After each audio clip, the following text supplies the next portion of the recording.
इसी mechanism of labour में आपको आइडेंटिफाई हो जाएगा कि शोल्डर डिस्टोशिया कैसे हुआ और क्यों हुआ। जब हेड डिलीवर हो गया एक्सटेंशन से तो अभी इसकी रेस्टिट्यूशन नहीं हुई है, ठीक है।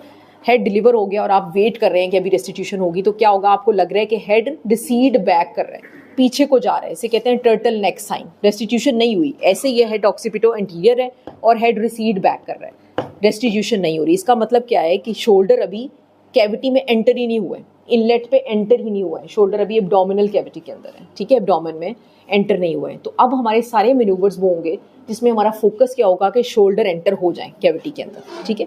क्या करेंगे, फर्स्ट मैन्यूवर क्या होगा, फर्स्ट मैन्यूवर क्या करेंगे हम, मैक रॉबर्ट्स। उसमें क्या होगा कि उसमें हम दोनों लेग्स मदर की, we will call for help immediately, हम शोर मचाएंगे इसका निमोनिक है हेल्पर, ठीक है। उसमें सबसे पहले हेल्प है कि आपने अपने जूनियर्स को इकट्ठा करना है, सीनियर्स को बुलाना है, क्योंकि ये बहुत इमरजेंसी सिचुएशन है जिसमें हमने बेबी को with in few minutes deliver करना है। अगर हम नहीं करेंगे तो बेबी को एस्फिक्सिया हो सकता है, ब्रेन इंजरी हो सकती है, डेथ हो सकती है बेबी की, ठीक है।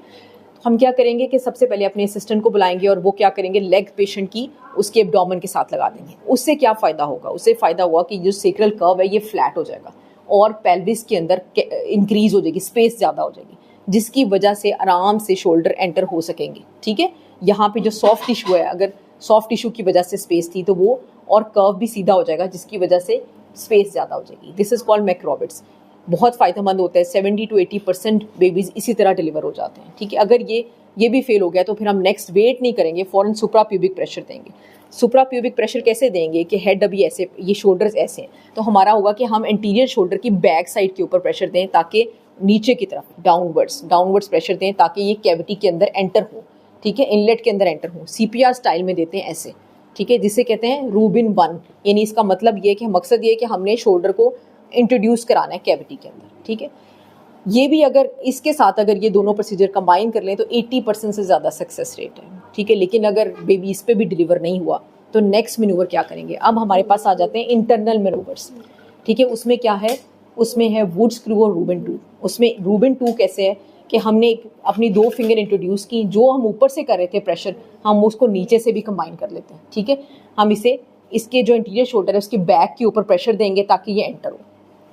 ऑल्दो इट्स वेरी डिफिकल्ट कि उस टाइम के ऊपर आपकी स्पेस इतनी हो, क्योंकि बेबी ऑलरेडी स्टक हुआ है, उसके अंदर स्पेस इतनी ज़्यादा नहीं होती, लेकिन आपको अपनी फिंगर इंट्रोड्यूस करनी पड़ती है। एपिजियोटमी है तो उसे वाइड करें, स्पेस ज़्यादा करें ताकि आपकी फिंगर्स इंट्रोड्यूस हो सकें, और इससे प्रेशर दें इंटीरियर शोल्डर की बैक साइड पे, ताकि जो है बेबी के शोल्डर्स एंटर हो सकें कैविटी के अंदर। अगर ये भी फेल हो गया तो नेक्स्ट क्या होगा, would screw manoeuvre. Would screw क्या होता है कि आपने इंटीरियरली भी 2 फिंगर्स रखनी है, पोस्टीरियर भी 2 फिंगर्स रखनी है, और बेबी को रोटेट करना है। वुड स्क्रू एक दफ़ा पूरा क्लॉकवाइज रोटेट करना है, फिर reverse would screw anti clockwise rotate करना है बेबी को, ठीक है।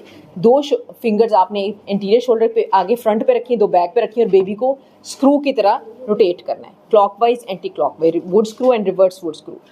इसमें भी अगर ये भी फेल हो गया, नहीं डिलीवर हुआ, तो फिर then the delivery of posterior shoulder, posterior arm की डिलीवरी। वो कैसे करेंगे कि 2 फिंगर हम बेबी के फेस की तरफ से इंटीरियरली हम इंट्रोड्यूस करेंगे, शोल्डर को आइडेंटिफाई करेंगे, पोस्टीरियर शोल्डर को, उससे ट्रेस करते हुए हम पोस्टीरियर आर्म की तरफ जाएंगे, और पोस्टीरियर आर्म की एल्बो को हम फ्लेक्स करेंगे ताकि हम बेबी का हैंड पकड़ सकें, ठीक है। हमने उसका हैंड पकड़ना है बेबी का, या आर्म पकड़नी है, हैंड पकड़ना है, ठीक है। हम हैंड पकड़ के हमने हैंड को स्वीप करना है in front of babies face, यानी इस तरह हैंड पकड़ के इसको बेबी के फेस के आगे से स्वीप करते हुए बाहर निकालना है, ठीक है। इसको बेबी के फेस के आगे से स्वीप करते हुए आर्म को बाहर निकालना है, ठीक है। यानी 2 फिंगर आपने इंट्रोड्यूस करनी है, बेबी का हैंड इस तरह ही होगा, या फ्लेक्स होगा या बिल्कुल एक्सटेंडेड होगा आर्म इसका पोस्टीरियर। तो आपने इसको पोस्टीरियर शोल्डर को ट्रेस करते हुए एल्बो तक पहुंचना है, एल्बो पे फ्लेक्स करना है अपनी 2 फिंगर्स के साथ बेबी के आर्म को, और उसके हैंड को स्वीप करते हुए in front of the face इसको बाहर निकालना है। जब ये एक शोल्डर बाहर निकल आएगा, जो आपने खुद इंट्रोड्यूस करके निकाल दिया, तो ऑब्वियसली ईजी हो जाएगा निकलना, बिल्कुल ईजी हो जाएगा। This is posterior arm delivery. इसमें डिलीवर करते हुए ऑब्वियसली फ्रैक्चर का रिस्क है, क्लेविकल का फ्रैक्चर हो सकता है, आर्म का फ्रैक्चर हो सकता है, ठीक है। लेकिन इससे ये कि बेबी डिलीवर इजीली हो जाएगा अगर आप इसमें सक्सेसफुल हो जाते हैं। अगर ये भी सक्सेसफुल नहीं हुआ तो फिर हमारे पास आ जाते हैं डिस्ट्रक्टिव मैनूवर्स। उसमें क्या है कि हम सिम्फिजियोटमी कर सकते हैं, बेबी का इंटेंशनल क्लेविकल का फ्रैक्चर कर सकते हैं ताकि डायमीटर छोटा हो जाए और बेबी आराम से डिलीवर हो जाए। और लास्ट में जेविनेलिस है। जेविनेलिस क्या है कि हम बेबी के हेड को पुश बैक करें और फॉरन सिजेरियन सेक्शन से बेबी डिलीवर करें। ठीक है, दिस इज शोल्डर डिस्टॉर्शन।